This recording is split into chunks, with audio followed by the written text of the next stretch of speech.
if you carry optimism and continuous learning and this belief in human growth to the world, you may not just help yourself, but also infect others, help them to continuously learn, which then again spreads like ripples through society and, in my eyes, creates a better society, because learning is the best way to create fast dopamine. Welcome to the Learn It All podcast, the show for today's leaders who want to get ahead and stay ahead, because we believe great leaders aren't born or made, they're always in the making. I'm your host, Damon, two-time best-selling author and CEO of Learn It, a live learning platform that has helped upskill over 2 million people over the past 3 decades. In today's episode, I'm joined by Benjamin Bargetzi. Ben's held key roles in future technologies at places like Google, Amazon, and the World Economic Forum. Ben's also an author and is recognized as one of Europe's top 30 keynote speakers. We're going to be getting into what it really takes to lead in the future, how dopamine fuels motivation and leadership, why real learning isn't about skills, it's about identity, how AI is reminding leaders what people really need in today's world, and why great leaders don't avoid chaos, we learn to surf it. You've got a slogan that I think every leader should hear these days. Can you share with our listeners what it is and kind of walk us through it? I believe in be fast, fail smart, and dare to think big. So be fast, right? Like, I really believe in that. We live in an age, I often say this on stages when I speak, we live in the second renaissance, another age of like unprecedented opportunity, where just if the rules of the games keep changing, where science fiction books suddenly become valid hypotheses, what may happen next in the world, and where you can just generally feel a very lot of entrepreneurial energy in the world, and people are just restructuring the rules. So in such a world, it's so crucial to be fast, to like learn fast, in being fast in how you adapt and how you grow and how you continuously learn, right? In how you collaborate, in how you also give up on stuff and as well adjust and all of these things, right? So if you're not going to be fast, you will always lag behind the market. You will always read about the future in the newspaper, but never be the one who makes the newspapers because of innovation.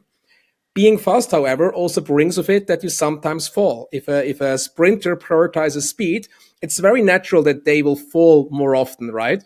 And that is absolutely fine. I think the modern age is really one where failure is going to become more common because uncertainty has drastically increased, because the speed has drastically increased, and the scale of business in a globalized and geopolitically very, let's say, fragmented world at the same time, you have to keep adjusting to black swans, to uncertainty, to new tidal waves hitting you, as we saw recently with the whole Ukraine-Russian war, with the corona crisis, with all of these events, right? No matter your political stance on those, I think it's hard to negate that those really forced leaders to rethink how they operate, left alone the innovation of like ChatGPT and other such artificial intelligence tools.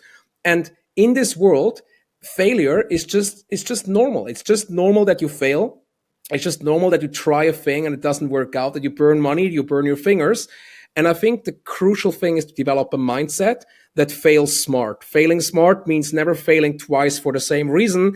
And it means failing, really understanding why you failed and collecting the data. So basically seeing failure as a data collection process that helps you become better in the future. Failing smart, and fundamentally, it means never failing twice for the same reason. And it also means deeply learning from your failure and seeing it as an experiment, as a data collection process where your best gut feeling, your best analysis rationally, where both of that together with your team leads to a first idea what could be the right answer for a world of uncertainty. You do it, you let the action test your hypothesis, you fail, and then you actually learn from it. So the money you burned, the time you spent, the resource and the energy that went into this, it's not a loss, it's an investment to become stronger as a collective, as a team, as an individual, so your next bet is successful. So that's what failing smart means to me. It means that you expect to fail by design, but already have the right processes in place to learn from it and go on stronger. And being fast, failing smart, that requires you in the end to think big. Thinking big doesn't just mean thinking globally, thinking below and beyond the current trends, right? It really means thinking about the psychology of people. How may it change in the future? What needs do they have? I mean, Henry Ford famously said, right? If I did what people wanted of me, I would have become a biologist and made faster horses, but he didn't. He listened to people. He understood what they actually wanted were not horses, they wanted speed and comfort, and so he gave them cars, right? And I think this thinking beyond the national level, thinking beyond the current time, thinking in the future, thinking beyond the customer's needs, but really going to the depth of what they now want and will want in 10 years, but also thinking beyond yourself in terms of like purpose, like working for a purpose in a world of uncertainty. Because as a leader, the number one job you have from a psychological perspective is to give the people in your team a feeling of trust and safety. You have to take away fear and uncertainty. And the easiest way to do that is not to say, hey, we're all here to make money, but it's, hey, we're here with a purpose. We're making progress. The world is shaking. The ship is in a storm, but I know where we're going. And this, I think, is much easier done by someone who thinks big, but manages to still stay on the ground, to be fast, occasionally fails, tolerates failure, and doesn't ridicule it in the team, collectively learns from it, and keeps pushing forward.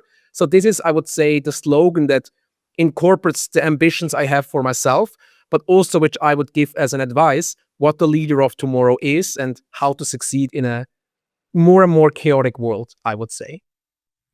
So I have questions about all those. So going back to being fast and failing smart, one thing you said that I thought was interesting is knowing when to give up. Because I think a lot of times business leaders and in your personal life, people fall for the sunken cost fallacy, right? They just don't give up because they feel like it's failure. So can you share a little bit about when you should look at something and decide, hey, maybe it's time to cut bait? And I think that's the most evil thing about this future, that you just don't know when you are giving up early and should keep digging until you reach the diamonds and the oil, and when you should actually give up and you're just being delusional because you don't want to admit that you made a mistake or that you already burned a lot of money. I mean, sunk cost bias basically means your brain doesn't want to accept a loss, and that's why you keep going, which can be just as well applied to marriages as I would say to business projects. But fundamentally, the question is, when are you a quitter and when are you wise to give up? And I think that's a decision you can't make alone. That's exactly why you need a team, why you need people, advisors who don't just say everything after you, but basically challenge you directly in your decision making. So you can gradually learn whether you're prone to like cognitive biases or whether you're giving up is an actual factual statement. I think that's going to be an art, the art of giving up when it's time, which means not giving up too early just because you don't have the grit and the hope in your project, but also the art of giving up when you actually realize that the foundation of what you're trying to build doesn't work, and maybe a reset and restart with a slightly tweaked direction is a better one. I think that's going to be one of the key skills. And honestly, Extreme, as a startup founder, as someone in the venture space, one of the hardest to know when the difference comes between giving up too early and being wise to reinvest your resources. It's basically the same thing with different words, with heavily different connotations, right? And I think in the end, the one person that you justify giving up to is yourself and the people you're responsible for. And the more you include these people in the process, listen to their opinions, understand the bigger landscape, the better you're equipped to make the right decisions. So I fundamentally believe that this age of speed is an age where open communication must be lived. I often talk about the hippo culture, like the highest paid person's opinion culture, which is the old world of, people with bigger salaries, bigger cars and watches dictating culture and innovation thought in a company. But in a world where every good idea could be the next game changer, could be the next, plot twist in a company's future, you gotta make people heard.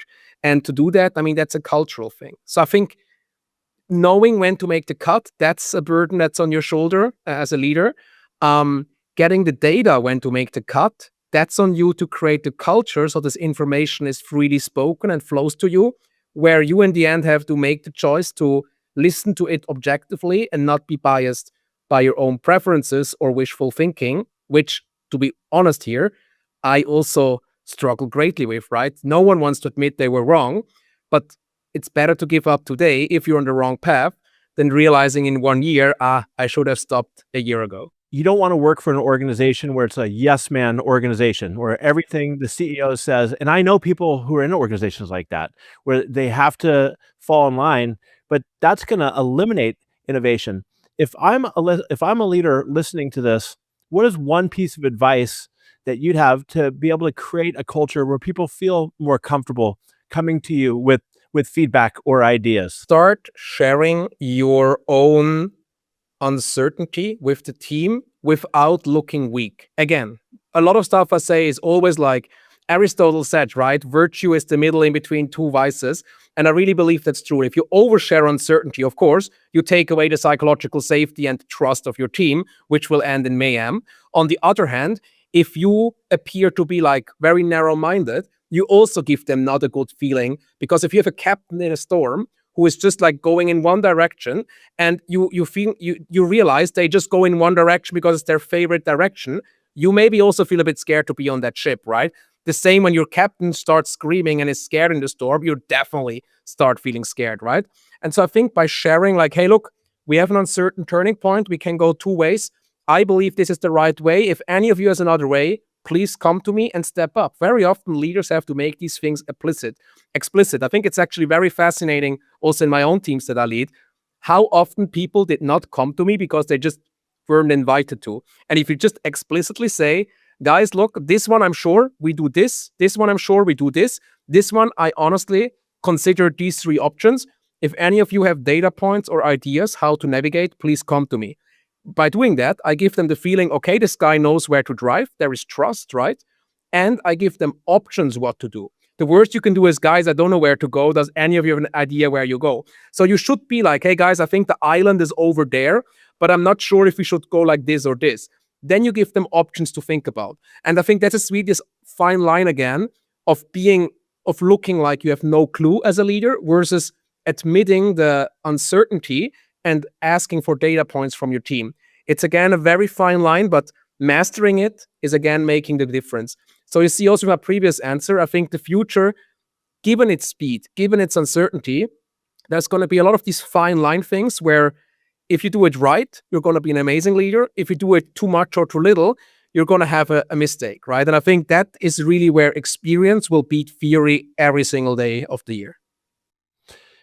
And that kind of goes back to what you're talking about, failing smart, is learning from those failures and doing your best to not make the same mistakes twice, and just make different mistakes. Exactly. Just make different mistakes until the mistakes become successes. And I mean, sometimes you can repurpose me. I mean, for example, Amazon tried phones, right? They had the Fire phones.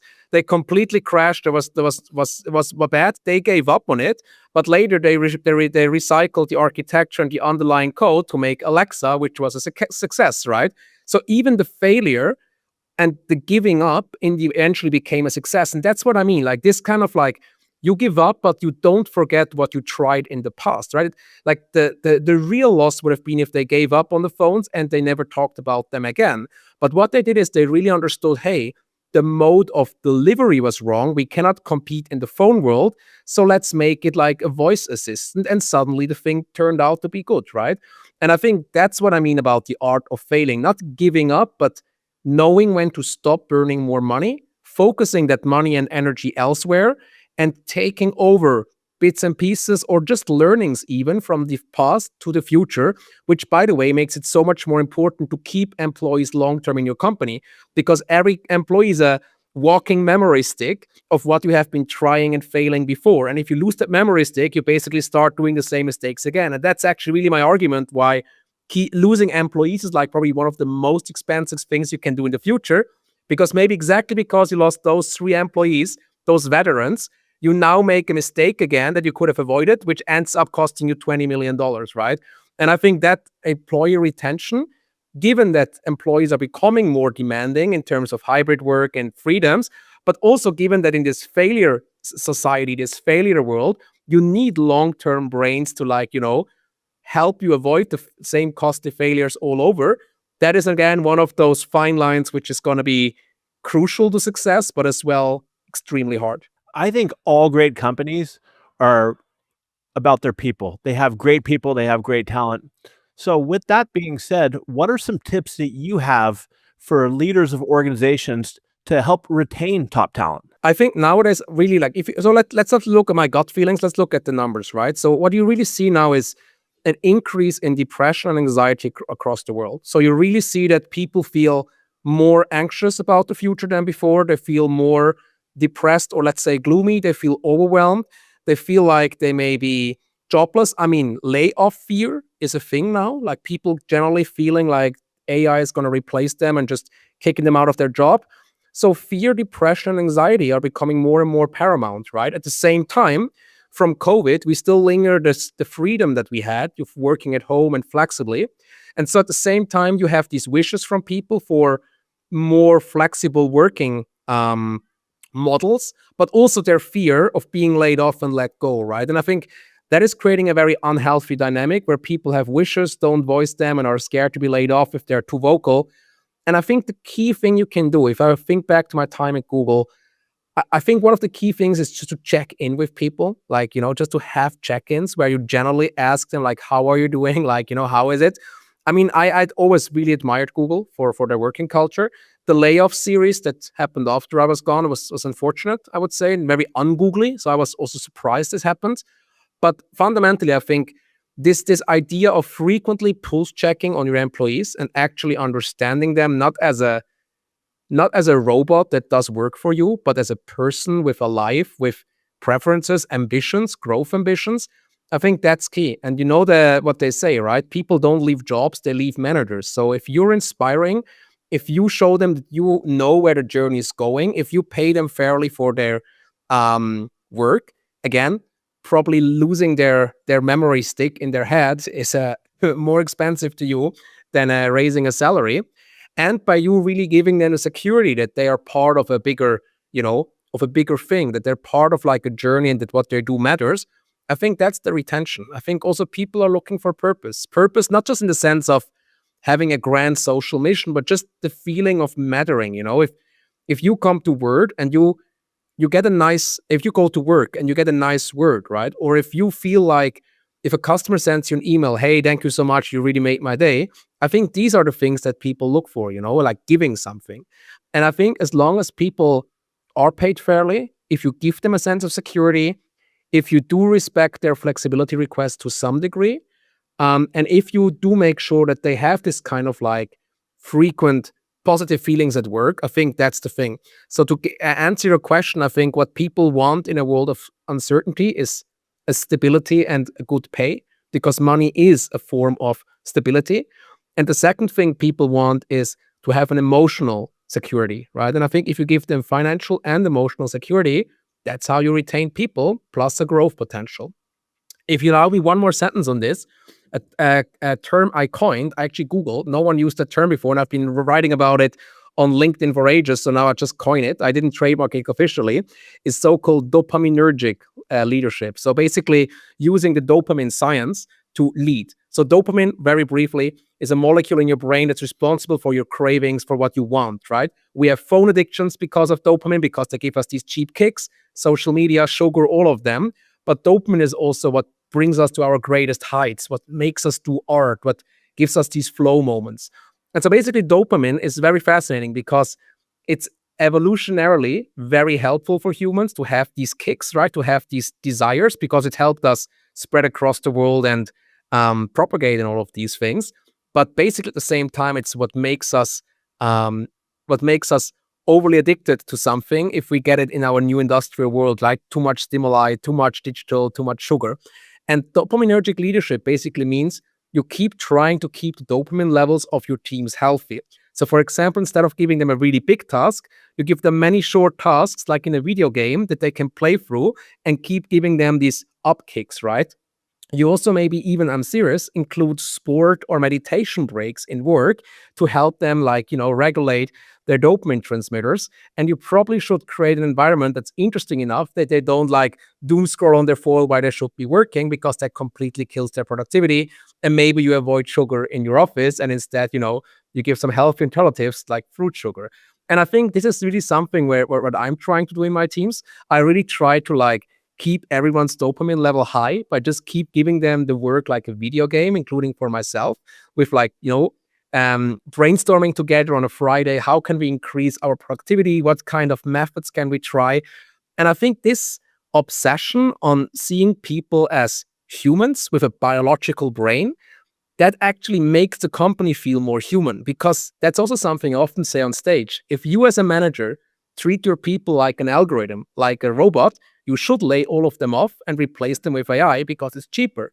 But if you believe in the uniqueness of the human potential, if you believe in the future of your people, then stop treating them like robots, stop treating them like an executive function, and start treating them like a feedback loop, like an integral part of your team, and actually start taking their biological nature serious, which means they can be sleepy, they can be unproductive, dopamine addicted, and they have psychological needs. And if you really start understanding the psychological profile of your team, for example, why are you forcing the introverts to attend your company events? Why do you think it's the right way to make a good culture by just having a lot of like drinks after work? Maybe other people need different things, right? That's also something I often ask the clients I have in my executive leadership classes. Do you actually know the psychological profiles, the private lives, and the wishes of the people on your team? At least your direct reports? Because if you don't, how can you lead them adequately and not try to have, a standard leadership you force on everyone? And that's, I think, the key question about AI. If you want to lead your people in a standardized way, then machines will do it better. So lay them off. But if you believe in humans like I do, then take them seriously as individual humans and watch their potential rise. And I still haven't found an algorithm that surpasses the potential of people who really believe in themselves and go over and above. And what I hear you saying is it's not about leading the way you think people should be led, but more about leading the way people need or want to be led. Yeah, I think that's really switching. I mean, in the 1970s, right, you had a market where basically, or before that, you had like a market where mostly companies were just throwing goods on the market and they knew people are going to buy it anyways, right? And then you switched to like the customer is king or queen kind of models where, okay, we have to take the consumer seriously. But now we're still in a world where we think leadership, which is basically your clients in a company, right? Leadership is still about you sending it one way and people taking it. And what's now happening is the same shift we had in the markets from a company-led to a consumer-led market. We now see the same in the world with the employees, from a leader-led to an employee-led market, right? Especially in a world that's so fragmented, dynamic, complicated, and uncertain like ours, you do need the individual eyes, the individual brains to contribute. And if they just see themselves as an executive function, you will never get this, hey, by the way, Damon, why are we doing things this way and not this way? Zack, 10% efficiency more in the company. Hey, by the way, have you heard about this AI tool? We could save like 20 hours a week in our company by just doing this. Why are you not doing it? And you as a leader say, well, go for it, test it, right?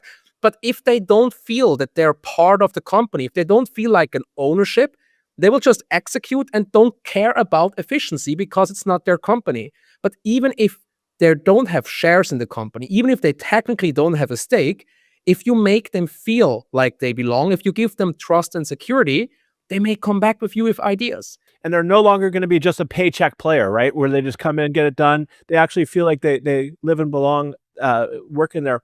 I got one more question about dopamine. What does the dopamine level do when people are experiencing fear and uncertainty? Does it go down or does it go up? So basically, your dopamines, right? Your dopamine level is always trying to be full, right? And that's actually just quick. That's the big problem when you, for example, have something like eating sugar. Usually, everyone feels happy quickly because your dopamine spikes and your blood sugar, and then they crash, and then you feel bad, and then you need another source to get your levels up to feel okay, which may be the phone. And then you start doom scrolling, right? And suddenly you're in that loop where you just, at 3 a.m. eat ice cream and scroll through like social media. And next morning you wonder why you failed your life, right? And I think this cycle is very vicious. At the same time, and I'm coming to your question in a second, at the same time, if you do the same in a positive way, like if you do sports and you get dopamine from sport, you're very much motivated to get your dopamine source now from a harder source. So for example, from disciplined work. And then it's also self-propelling. So dopamine is at the same time what makes us the most beautiful and what destroys us the most. And fear and uncertainty, they usually bring people to strive for more comfort. It's a very natural reaction. I mean, you have to think about humans are actually very pathetic animals, evolutionarily speaking. We don't have wings, we don't have big teeth or claws, right? We are just smart. We are just good at planning. But if you want to plan, what it means is you first always take a step back, think about how to kill the mammoth, kill the saber-toothed tiger, and then go for it in a group, right? So it's very human to go back from the new, to first regroup and think about things, and then take action. So being proactive, I mean, of course, there's always like different personality types, but being proactive is actually, evolutionarily speaking, extremely dangerous. Because if you're in the jungle with your spear and you hear something moving in the bushes, it's probably better to assume it's a dangerous animal than a cute rabbit, because if you're wrong, well, you're the dinner, right?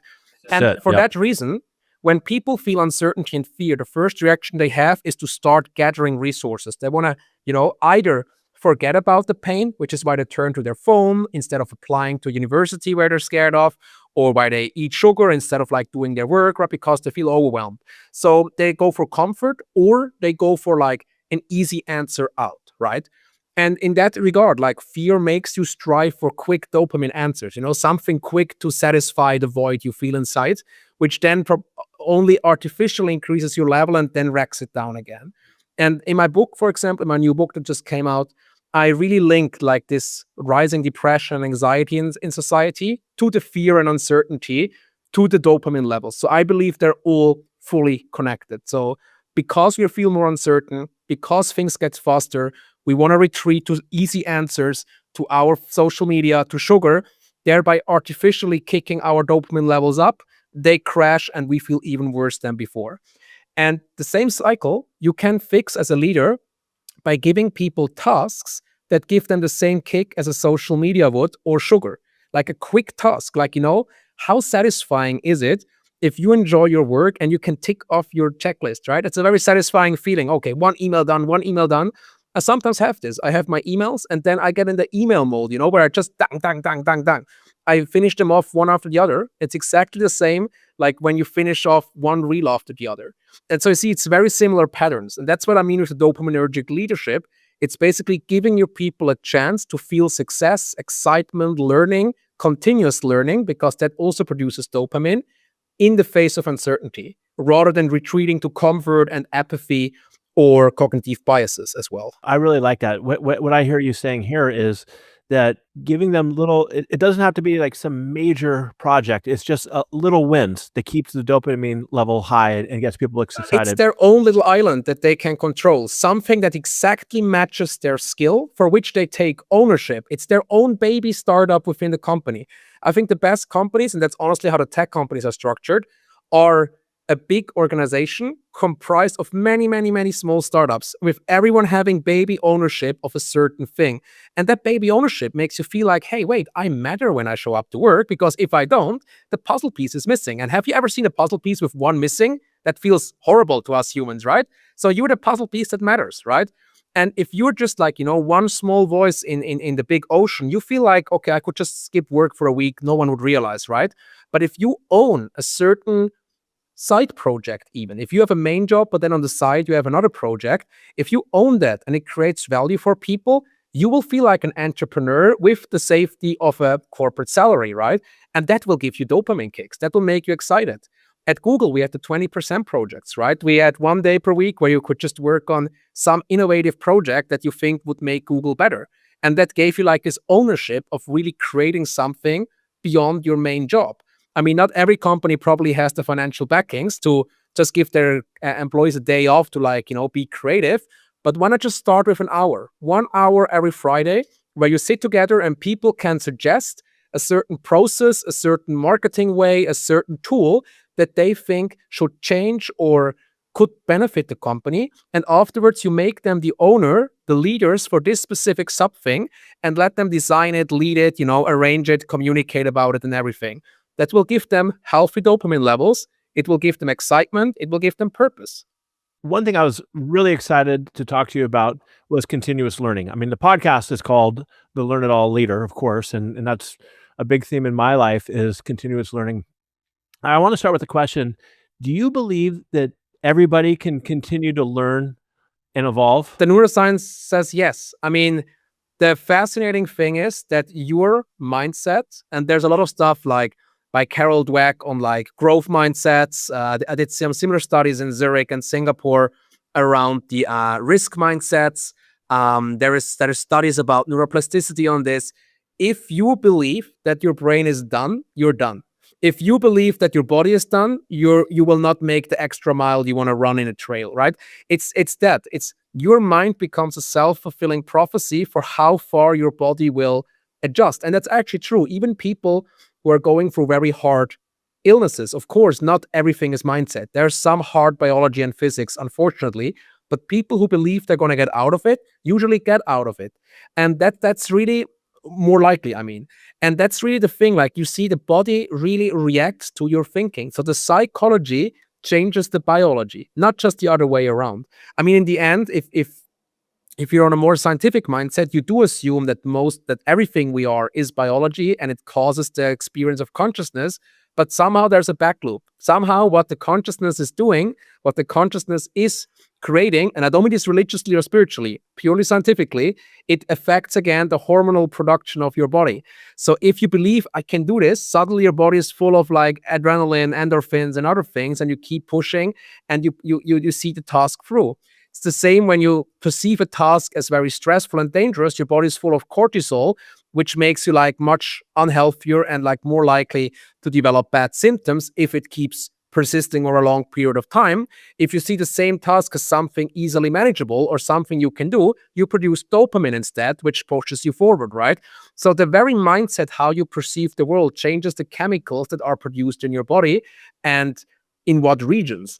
And the same for learning. If you believe that you can learn in the age of 70, your brain will provide the resources to make it happen.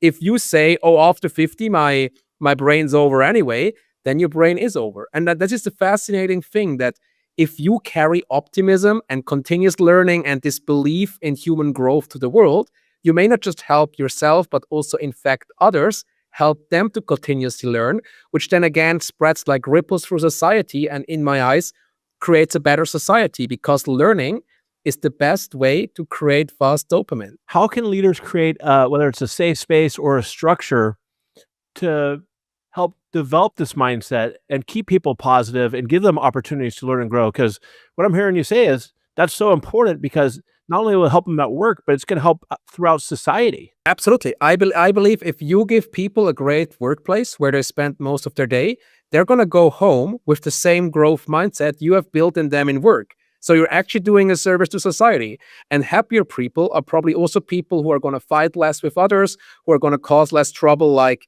criminally speaking. And I wouldn't underestimate how miserable you can make someone if you're a miserable boss, and then they go home and, let it out on their family or let it out on their self with alcohol and all of these things, and how much you can change and inspire in them if you're a great leader. So I really wouldn't underestimate how much a leader has more impact on someone's mental health than a psychotherapist. And fundamentally, how to do that is what I said before. Keep their learning high, keep their independence high, their autonomy, their ownership, without overwhelming them. Like, not everyone wants to be in the driver's seat, so don't force them. Understand them psychologically, understand their needs, their desires, their personality, their hopes, their private situation, if they want to share with you, and then give them a task really appropriate for their level of what they're ready to give, what they're able to give, so that every day at least they learn a little bit more. And if they every day learn a little bit more, they get the dopamine, they get the neuroplasticity, they feel like the place they go to makes sense, they stay for the long term, you get a collective hive mind of smart people enhanced by the AI agents, and you have this beautiful human machine combination of continuous machine learning and biological learning. And biological learning, you should just train like you would an AI model, feeding it data, making sure the data is clean, but also not overwhelming it. I think that's the one big thing, for example, people also do wrong with ChatGPT. I often see them posting like a lot of information in their prompt and then wondering why the quality that they get back is wrong. It's actually very similar how you treat an LLM to an employee. If you give them too much information, you overwhelm them, and the statistical likelihood that the answer is going to be a bit off is higher. If you do it in small chunks, actually the LLMs perform better, and so is it with people, right? And that's also why I sometimes speak about AI leadership. Like, using an AI properly is basically like treating it like you would an employee if you're a good leader. So giving it like, small chunks of information, giving it a continuous learning opportunity. And I would say very much the same, of course. I'm like, I come from the world of neuroscience, from the world of AI. I use these analogies sometimes more as a joke. I don't mean like we should actually treat people like algorithms, but I think really focusing of this reality of like how both machines and humans learn, and providing these kind of like to your people, providing these continuous learning chances by giving them their own projects, by giving them the small dopamine kicks, by giving them the freedom to, on a Friday, to speak out, like debrief what should be better in the company, what they should change. It makes them reflect, it makes them think, it makes them engage, and it probably makes them stay as well, if you're fair to them. One thing I heard you say that I thought was really critical is that if people want to accelerate their learning or they want to be successful at their work, they should figure out what they're passionate about and also what they're good at. I do believe that. So there's this Ikigai principle from Japan. Ikigai means finding the task where what you're good at, what you like, what creates value for others, and what pays your bills overlap. And I mean, it makes sense. Usually, when you create value for others, people are willing to pay for it, so it gives you money. And usually, what we're good at, right, is also what we start liking. It's very interesting, actually. If we what we like, we become good at, or if it's the other way around. So that sometimes this follow your passion thing is also tricky, because if you follow your passion, it may not be what creates value for others, thereby not what pays well for you. But if you're really good at something, you start to like it anyway, because people give you recognition, the money comes in, right? And so sometimes it may more be like very honestly figuring out what you're good at rather than what you're passionate about. Telling my own story. So actually, after I transitioned from like academia into like the private sector, I was at Amazon, the technical role. I had like to work with like large data sets, Python coding. I had to work with supply chain, back-end systems. And I just wanted to be the tech guy in a Hollywood movie. I wanted to be the smart kid in the back, hacking on their laptop. And I was so obsessed with that picture of myself and I liked it. I liked the technical things, but I'm not the best guy at, implementing technology. But I realized that what I'm actually really, really strong at is leading technology, combining concepts, bringing people up to speed, like, building startups. These kind of things are really what driving things forward, right? Like really giving people hope, giving them motivation, genuine motivation, connecting the dots. And once I actually started switching from the picture I liked of myself to an honest assessment of my personality and what I can do well, suddenly my career took off. That was really the turning point when I started doing what I actually am good at instead of trying to swim somewhere where I liked being for the picture I had of myself. And I think that goes back to what I said before, psychological honesty, understanding your profile, your preferences, your habits, your biases, your weaknesses, being honest about them, and then really growing by focusing on the few things you do really well. And that's the same again I said about leadership. I think in organizations, it's not a study, but I would say 40% of people in every corporate company are probably in the wrong position in the company and could thrive so much more if they were just moved somewhere else, where they would have more learning, more dopamine, more excitement, more willingness to share ideas for improvement. But because people don't really try to understand where the people in their company want to go, and they rather just see them as a tool to fix their own problems in the company, that's why the growth doesn't happen on a collective scale. And so I think a little reshuffling in a company would actually help a company much more, because by reshuffling instead of rehiring, you don't lose the memory sticks in the brain, you keep the experience and you keep that knowledge in your company while moving people to the place where they are able to perform better than they did before. Yeah, I think the problem that a lot of organizations have is they think that the progression should always be into leadership, and not everybody always wants to get into leadership, and they're in the wrong position. And you need to figure out what their strengths are and put them there. Like all the things you said. Getting to understand them, what's important to them, and everything. But is there either an exercise we could point somebody to that can help them become on their own level more honest to understand? Because I see it all the time. I see all the time that people think they want to go in one direction, but they really don't. And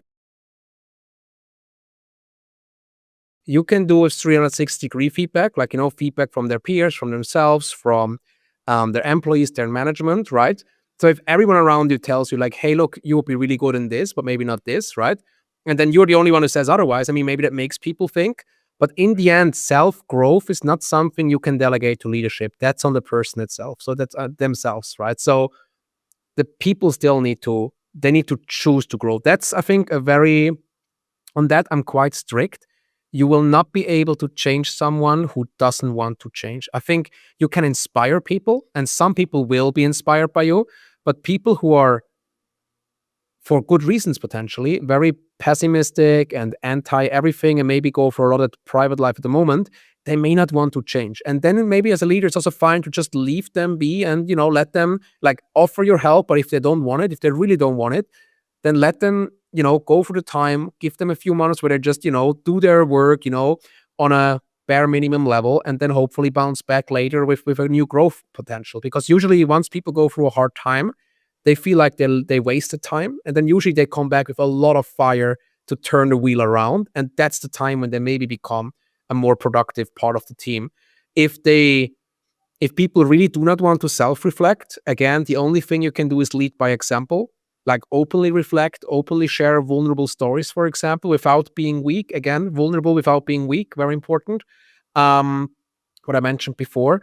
But fundamentally, you can't make leadership responsible for people's personality. That's really on people. You can make leadership responsible for bringing out the best in people by giving them the right context, but walking the path, that's still an individual decision. And I think that's also the respect you need to have for your employees, that they're not children that you need to teach like a parent, but that they are gifted people with potential that you give the garden to bloom in, right? But I think the choice to bloom, that still does need to come from within.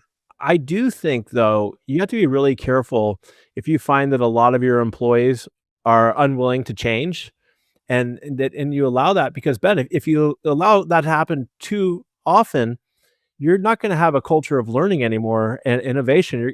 You're going to have a culture that's a bunch of know-it-alls who are stuck in the ground. Absolutely. Yeah. But if you don't, again, if you want to change your company's culture, if it doesn't happen, you just got to lead. Then just start, if you're a leader, just start kicking off cool projects. Just start kicking off small side hustles. Just start assigning people small side hustles in the company and make them face it. If someone keeps talking about AI being a hoax, right? Then ask them to, like, become the primary future research guy of the team, or lady, who then researches, the trends, and suddenly they change their mindset. If people say, hey, we'll be safe no matter what happens, then bring some case studies how companies similar to your size are going bankrupt or losing money because they didn't take the change seriously. So, like, don't blame the people for not changing. It's every problem in a company usually is a leadership problem. So be more inspiring yourself. And don't try to change people's minds. Change your own mindset, change your actions, lead by example, be the innovation you expect from your people, be the risk taker, be the vulnerable, honest person you want to see, and do the things, and then start infecting them, because there's also like this something like mere exposure effect in psychology. If you see, the more you see a certain person, the more you like them, even if you don't actually like them. So just by seeing someone more often, you just start seeing them as your in-group, right? Very randomly. So just by seeing someone often on television, or seeing someone often like in your environment, you just suddenly think, oh yeah, they're, kind of part of my in-group, like now they belong to my team. And it's the same with like ideas. I think ideas behave very much the same way. The more you frequently bring in a little dose of the future to your company, the more it just becomes normal, and the more it becomes like, okay, that guy, the future idea ghost, is it now here, right? And I think that's it. Like, if you start with signaling a clear direction, a certainty, and maybe innovative new approaches, and then someone in your team joins you, 2 or 3 people, suddenly there's more of those future ghosts in your company, and that starts infecting people, right? And I think that's really where it spills over, and like, like ripples on a pond, it spreads out. But this water, that you need to be the baseline to set it. And if in the beginning you're the only one like bringing buckets and bringing water to the pond, then it's only you, right? And then maybe after a few months, a few people in your team are actually excited about the new tools. I mean, I cannot tell you how often I see it in my mandates, like people who are very skeptical about technology, and once I actually sit down with them and show them what they can do, they're super amazed. I mean, even my grandparents, they're about 85, 87. They're now actually actively using ChatGPT and all of those things, and they really love using them, right? Because they enjoy them, and I showed them how it works. And I think very often we fear more what we have in our mind instead of what we actually tried and did. And so I think nudging people into action is usually one of the best ways to bring about change, because usually the number one thing that makes us dislike something is that we don't fully know what it is. Uncertainty is the biggest fear of people, and just taking action and experimenting with something already takes the fear away a bit. And I think that's one thing you could definitely do, leading by example and, smartly, gently nudging people to try out new ways. And by that, suddenly thinking that, hey, if I do it this way, it's actually more efficient, it's more fun, it's a new way of doing things. And then suddenly they make it internal. They enjoy it. And that's when you win. When your people start enjoying the change, that's when your company wins. So I think what you said right there about taking action is critical. Sometimes you get all wrapped up in your head thinking about doing it, but you got to actually do it. Now, I don't want to let you go without talking about AI and adoption in organizations, because I see behind the curtains from a lot of leaders. And on one side of the fence, there's leaders who are frustrated because they can't get their team to adopt AI throughout the organization, and others who are just like resistant of it because they, for whatever reason. Let's start with the organizations who want to adopt AI and why it's so important, I guess, for the survival of their organization.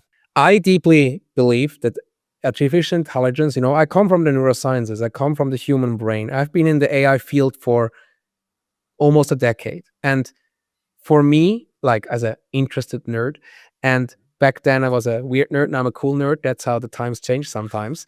And I found it always fascinating that you replicate the human potential of intelligence in a machine. What you basically do is you create new brains for you to access. And I think that's what AI is. It's either a brain that helps you summarize vast information in a short time, which basically you would call a good memory in a person, right? It may be even AI agents, what's coming now, right? Agents being able to do something for you. You take your phone, you say, hey, I want to go 3 weeks to Vietnam. Can you book my flights, book my hotels, book a trip? It organizes everything, like books with your credit card. In your banking app, you get a little notification, total costs, are you willing to pay? You click yes, you get the emails with the tickets and all of it, right?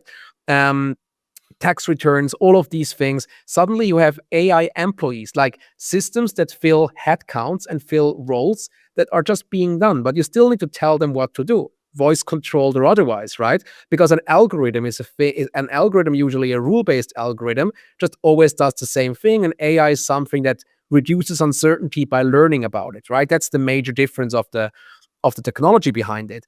And if you think about this, if you think about being able to add more and more intelligent brains to your organization, I think from that perspective, it becomes just obvious that you can't let it slip by. I fundamentally believe that after electricity and steam and computers, this is the next big wave transformation. And if you miss out on this, it will be like competing against factories with manual work. Like, of course, you can still do manual work, but your competitors are using factories and you're just going to lose out in the long run. I think in 10 years, we're going to see the first major big companies going bankrupt because they did not successfully transition to the new industrial revolution. And one very important thing for me to mention here, I just recently lost a very close family member to cancer. And I think thank you. I think that's the true power of artificial intelligence, not the apps we use, not the tax returns. It is the brains we can put into science. You can let AI calculate new algorithms, which may create new types of architectures, new types of energy, which we haven't seen before. You may be able to tell an AI to analyze data sets about medical data in a way to really understand what cancer is, to combine molecules in a new way, to actually create medication that can cure cancer, right? And I think that's the force of AI. It's not the force of consumer apps. It's not the force of video gaming. It's the force of enhancing science with 3,000 Einsteins. And that's, I think, the true potential of it. And if you then have this mindset of, hey, soon every single science is going to have 3,000 Einstein level IQs behind it, right? We're not there yet. Of course, we're still on the way. But if you believe that this could come true, then you have to make your company ready for that, for a world where suddenly science fiction books become real, flying cars, right? Like China started with it now, finally. I know we kept predicting them, but now China has them, right? And I think many more such science fiction things will come. The holograms for Star Wars, like Mars travels, when we don't know. But AI is going to move the timelines of all of these things drastically forward. And so for me, there's a very big difference between consumer apps and AI as a force. And if you understand that the consumer apps you're using in your company are making your company more efficient, more creative, maybe even more streamlined, that's speed you gain.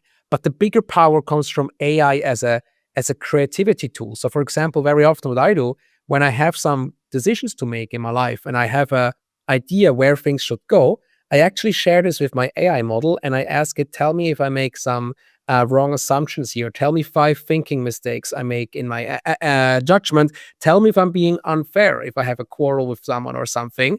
And then it just gives this additional layer of feedback. Usually, of course, you ask your parents, your friends, your partner for that as well. But if you're in the middle of business and none of those people are accessible, you just ask your app, And I think that additional layer of AI, not just as an efficiency tool, but more so as a sparring partner, I think that's really what's lacking so far and what's going to come more and more often now. Yeah, I mean, I use AI as a thought partner, to challenge me on my decisions. It's actually helped me rewrite our comp plans for our sales team. And you're looking at it like, instead of being so fearful, we should be really excited about the future. So for instance, people who have bad eyesight, eventually they'll be able to be in self-driven cars and they'll have a lot more autonomy and be able to do things they couldn't in the past. So I got one more question for you before we wrap it up. Well, 2 questions. The first one is, what's the world going to be like in 2035? I think less science fiction than we think. Usually, I think innovation does take longer, public resistance to it, things taking longer budget-wise. So I think the first major shifts we're going to see is, number one, AI agents, for sure. Using your phone, voice controlled more to organize some of your chores, or what I mentioned with the, just uploading all of your receipts in a model and be like, please finish my tax returns, right? These kind of things. Or people starting to skip on their lawyers and instead just, using AI for figuring out the details and then just, get the lawyer for the last 2% of it, and saving a lot of money for that. I think these things for sure are going to happen. So AI as a personal butler, almost as a support force, as someone who takes away a lot of work from you, which in return, by the way, gives you time. Aristotle already said that the rich people are the ones who have time for philosophy, poor people have to work, right? And that's kind of true. It's kind of there's a point to it, right? Like nowadays, if you have financial means, you can outsource work like tax returns to people. You can outsource things to other people to do it for you in return for money, right? Money is basically a condensed form of time, which you trade.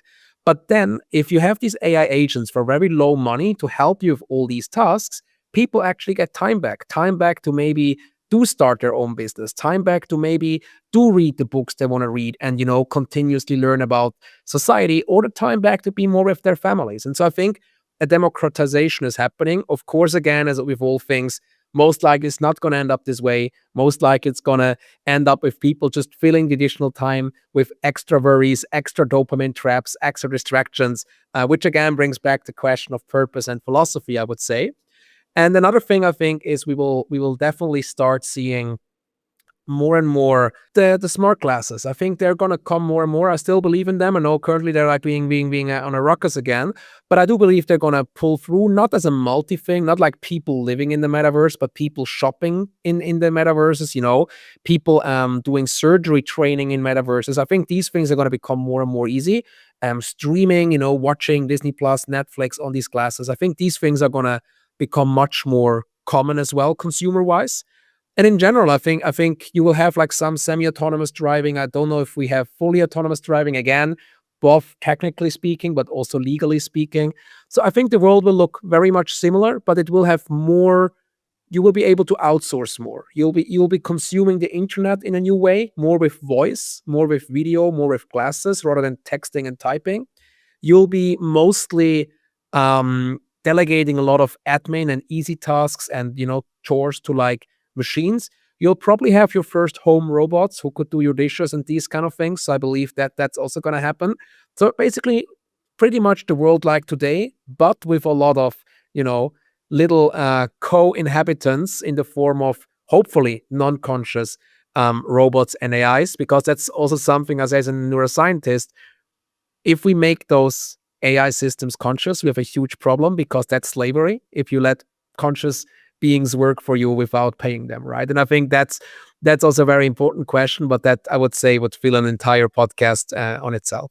We've talked about so much. Is there anything else you want to leave our audience with that we didn't? Honestly, a little optimism. Like I think it's very easy in all the news and the media to feel like, the world is going to hell and it's breaking apart. And I think while a certain cautiousness is good, right? It's important to say no to the things we don't want to accept.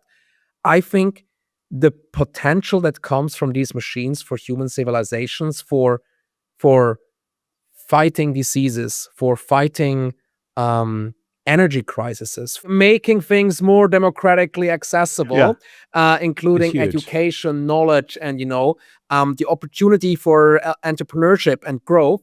I think that's really things I'm excited for. The only thing I really worry is that the people who would need it the most, do not get the chance to actually learn how to use these tools and are therefore not part of this big movement. It's actually I'm soon going to Cambodia, and I'm working on a project not yet finalized with the government where we try to bring internet and AI tools to impoverished families so they can make a living from it. For example, creating pretty slide decks with AI, which they then sell in London for $20, right? Which is not a lot in London, but so much money for a Cambodian family, right?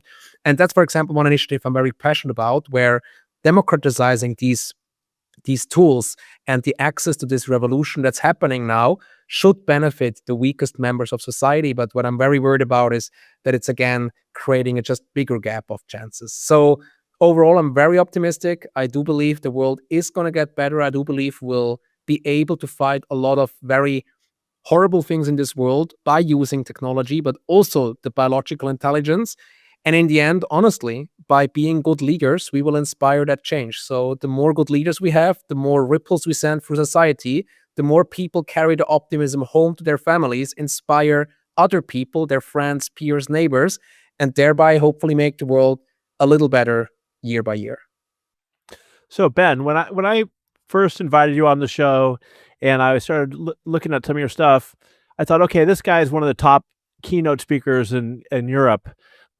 Now I know why, and I could tell. So you've been awesome, and there's so many things that we didn't even cover that I wanted to that we can't today. Flow and your book and things like that.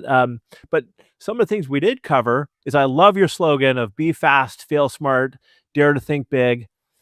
Very interesting idea about dopamine leadership. We got into uncertainty and fear, and then we talked a lot about continuous learning, and it all kind of starts with your mindset. Do you think you can do it compared to you don't think you can do it? Focusing on your strengths. What leaders, they don't need to lead the way they think they should lead. It's what people need to be led, and how to make people feel like they belong, and how important that is if you want to keep your top talent. Democratizing AI and where things are going to be in the future, and that even if it's fearful and you're worried about it, let's be optimistic about where things are going to go. So you've been phenomenal. Where can our audience connect with you at? Usually LinkedIn, reading my new book. It made it on the German bestseller lists after just 2 days. So now, the German-speaking world. Now the English one is coming in May. So that's where I really write about mindset, psychology, and neuroscience theories to apply in your life. And yeah, just if you want to have me on stage, send me a message and I'll gladly come over, talking about anything from machines to technology to human brain, psychology, potential, optimism. That's a bit of the curse and the blessing I have, from my career path, having worked in government topics, having worked in neuroscience, in business, in technology, in research. I can really almost touch on anything. And I do enjoy sharing knowledge. I do enjoy discussing. I even enjoy most the critical questions of the speeches, because in the end, those are what allow continuous learning. And those are, I think, the open dialogue and the critical thinking of everyone. That's what also is very crucial for this coming age. People sharing their ideas, sharing their concerns, and as a collective, navigating through the chaos towards a better world.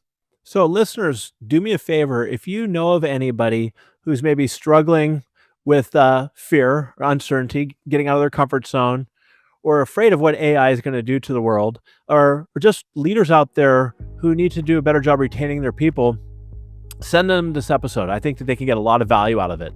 And until next time, everybody, stay curious, keep learning, and have a great day.